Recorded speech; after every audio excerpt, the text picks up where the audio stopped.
Shops and restaurants closed, hundreds of flights were cancelled and streets emptied across Italy on Tuesday, the first day of an unprecedented, nationwide lockdown imposed to slow Europe's worst outbreak of coronavirus.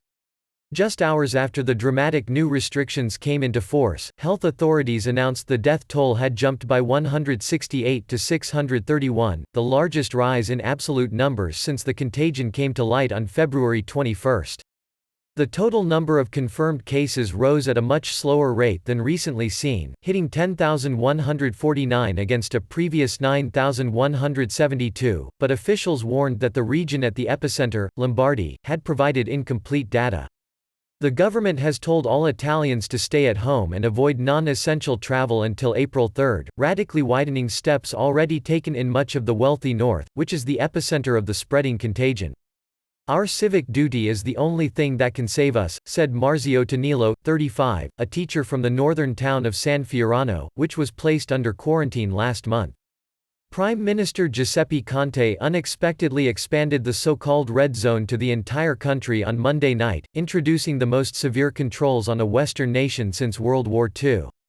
The move shocked many small businesses, which feared for their future. "It looks like an apocalypse has struck, there is no one around," said Mario Manfreda, who runs Larry's restaurant in a smart Rome residential area. Under the government order, all bars and restaurants will now have to close at 6 p.m. It is a total disaster. This will reduce us to nothing. More people are going to die as a result of the economic crisis that this lockdown is going to cause than the virus itself. However, the prosperous northern region of Lombardy, centered on Italy's financial capital Milan, called on the government to introduce even more stringent measures. "I would shut down all the shops. I would certainly close down public transport and I would seek out all businesses that could be shut without creating excessive damage to the economy," said Lombardy Governor Attilio Fontana. While Lombardy accounts for 74% of all the fatalities, the disease has now touched all of the country and the government is worried that if it worsens, the health system in the less developed south will collapse, causing deaths to spike. Rome landmarks including the Trevi Fountain, the Pantheon and the Spanish Steps were largely empty on Tuesday, while the Vatican closed St. Peter's Square and St. Peter's Basilica to tourists. Police told holiday makers to return to their hotels. For at least the next 3 weeks, anyone traveling in Italy will have to carry a document declaring their reasons. Outdoor events, including sports fixtures, have been suspended and schools and universities are all shuttered. A former Treasury chief economist predicted that the lockdown measures were reducing Italy's economic output by around 10 to 15%, with the tourism and transport sectors down about 90% on their normal levels. Looking to mitigate the impact on ordinary Italians, the government is considering making banks offer customers a pause in their mortgage repayments.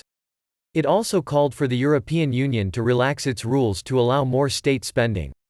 "We will ask for the rules to be changed, it is a necessary condition, otherwise people will die," Industry Minister Stefano Patuanelli told Radio Capital. The Milan Stock Exchange fell a further 3.3% on Tuesday, meaning it has now slumped 29% since February 20. Italy's borrowing costs are also shooting up, reviving fears that an economy already on the brink of recession and struggling under the Eurozone's second heaviest debt pile could be plunged into crisis. In the wake of the clampdown, neighboring Austria said it would deny entry to people arriving from Italy. Malta and Portugal cut all travel links to the country, while British Airways and EasyJet cancelled their flights to and from Italian airports. Spain also banned flights from Italy. The coronavirus first emerged in China last year and the country's foreign ministry said on Tuesday its top diplomat, Wang Yi, had called his Italian counterpart, Luigi Di Maio, to offer his condolences for the situation in Italy. He said he would increase efforts to send Italy more masks and medical equipment, and also offered to send a medical team.